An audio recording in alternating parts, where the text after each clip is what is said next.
Hojik yang lasiko video asida urise akoina investment ama tawbada sijanaba broker ne mayamna common oina sijanabje Upstox, Zerodha, Angel Broking, IIFL mayam ama leiko ado aigi oinadi sida tawre Upstox su lei Zerodha su lei adubu Upstox sina ai investment gidamakta oina sijanaba account ne Hojik yang siko Sigi section of the video list me amjana season company me list ni ka sidalai me amse sigi loiba matam na magi piho price to ni ka the c plus ali me amse na ngasi lupa kontra taru kai have ni lupa kai pesa kontra kai have ni minus 6.2 chatle have ni minus 4.0 chatle have ni plus 0.25 ka ba joi ko 0.25 adi sigi ka ba joi ko have di yam ka ba kitang nang ka ba adi yam na mang ba yam na ta ba adi ka ba ngasi di Tata Power ji lupa kuntra mai bisa umdra kai. Yengo share ama da lupa kuntra mai ga bisa umdra ka ta ga di share cham pai mi da di ke awe ngani yo. Adu ga di share cham pai mi da di nasi phang do value ji lupa kuntra mai ka gi ni na. Yung kuntra mai ga 0.7 into 100 3000 kya ta re 3400. Yam lai na sigi no mo gi di yo mana ke gum share cham pai mi ta di mai value da 3400 phang da Market sida afaba company khallaba matamda akoina share sing sum khaga sum lesin gi share sum khaga sum lesin gi bisina kai dog ga matamda share company do pharabni automatically ma karam daga sunga si hay ma ka daga suma umni subada hafta ama subada na tha ma na tha ni subada ma tamna sum ka khakine ba hoji yeng si ko ai proof to direct proof pizza gi ngo si ngasi October tang tram pan bok ta lai yo aina company khalere company singsigi magi financial strength magi business strength adegi magi company asina business ki am tawri faribra phatibra haibisi yeng tho matungda company khara khando matungda lairaga investment tawkhre sum khaga sum tawre ko tawdagi hojik yeng si ko net quantity habidi ene quantity kayam lesion gre habidi ulibani si average price habidi ene laigi sum averaging to lako price ni ko sini aduga ngasi LTP habisna last trade price habini sijina kamai to ge have matamda ngasi 18 October da market loiba matamda last trade price ke alagi have matamda Tata Power na ngasi market lotion gi matamda laiba value je 257.30 lagi haribni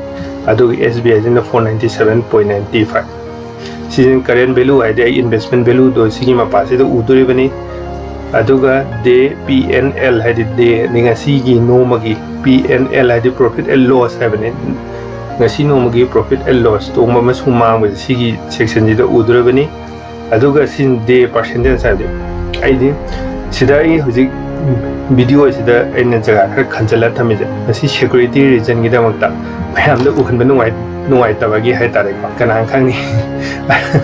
sexual hudaba istibam da adum ke soibe ju dum yawi dana ko hoje ai utle ko mang da company laire quantity ri when the average price ke no last trade price ke no LTP having a singa market loiba matan piba mamando ni sin current value ha jena kem invest awi de po PNL ha jena value do ne paisa masing do ne in si kem tongi na takiam mangi do hoje percentage ki hisab de yang si ko aina thadariba investment dugi matuina ngasigi aigi phangi value je sigi d minus ale fast game je minus ale je kya na do 1% yaudi ko just 0.92% ne minus 0.92% ne ade second is na kya no ngasigi d da 15.59% green ni ko adegi SBI je kya phangi no magi 1.5% Hoji yang jiko ai market sida profit se book tawdana ai thami bang asijina ngasigi de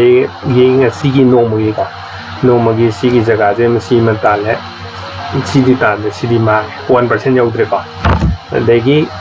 second gi sima yang jiko sidi 16.8 ko degi third one je no 1.5 si tale ngasi no magi adubu Kamain tau ke have matam da sidana somdana mayam chung thome somdana kitang chung che kamain tau ri bano da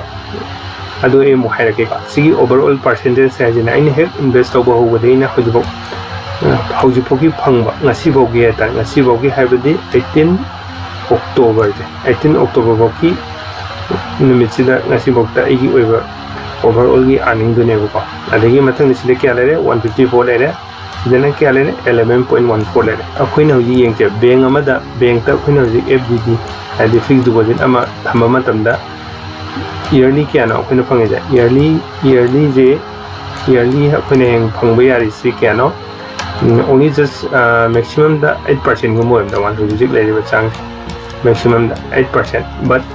akoina hayo poche stock market asi phajana tamba ngamjaraba adi stock afaba je phajana khandokpa ngamjaraba akoina adurega di yam laina sinhayo phangyo percentage ase singju shuidena akoi isane sabu dum tanjaba ngamadaba October thagi tang taraga nipangi ngasi boki market close ta leiba value je kayano 260 ne sida leisini ko ina sa da la LTP habidi last trade price last trade price asi last trade price adi account close to gi matam pi value duni ko high value asi kya hoye hamatam da lupa 260 hoye ko aina kya pi ko averaging toro matam da ina kya hoye 102.10 ba ina averaging toro ga lere ko gyan dai ko adu gadi aina averaging toro ga lere ki 102.10 se si hojik kari tha dai da phangba ya ba ge do khoi patang yeng thok se April 21 dagi na hojik pau yung October na April odi April May June July August September October 7 months ta within 7 months ta akoina hojik ke do ga matam da akoina thada giba capital amount dugi company din jara phagala pa maram na kya hoye matam da akoina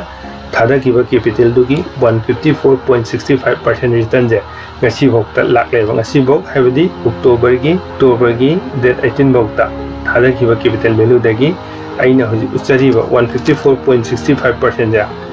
asidi phangba ngambe aduna akhoi me amju si punau je yam laina tanba yai tanbe ai kamain tanbe stock market ki maramda fadana akhoina knowledge lairaba fadana tamlaba ai stock market se kari tawbe yai kari tawne yade kamaina seasonal ne je akhoina fadana haiba taragadi akhoina tapna tension laitana yamna laina thagi paisa khara hapsalaga maru yawgi mohta sida oina akoina tamna thai khara